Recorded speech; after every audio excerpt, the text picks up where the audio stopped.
madaxweynaha Soomaaliland Axmed Maxamed Maxamuud Siinaayo iyo wafdii ballaadheed oo hogaaminayay socdaalada shaqo ku gaala bixinayay qaar ka mid ah gobolada iyo degmooyinka dalka ayaa maanta soo gaaray degmada oo ka tirsan gobolka Saraar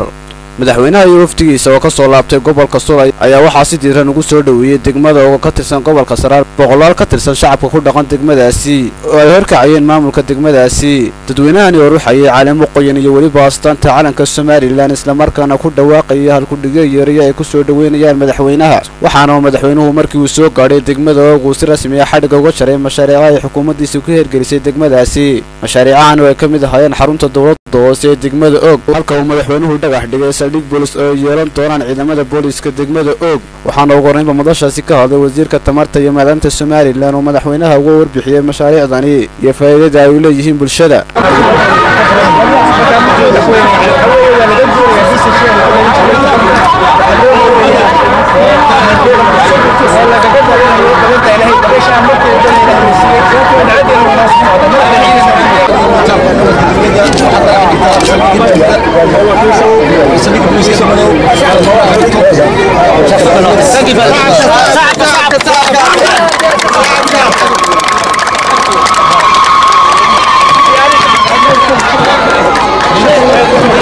ugu dambeyntiina waxaa madashaasi ka hadlay madaxweynaha Soomaaliland Axmed Maxamed Maxamuud Siinaayo oo mahad celiyay dadweynaha ku dhaqan degmada Og sida diiran ay ugu soo dhaweeyeen degmadaasi Salbaan Cilmi Saciid Salbaan Kiko TV-ga caalamiga Kalsan Caynaba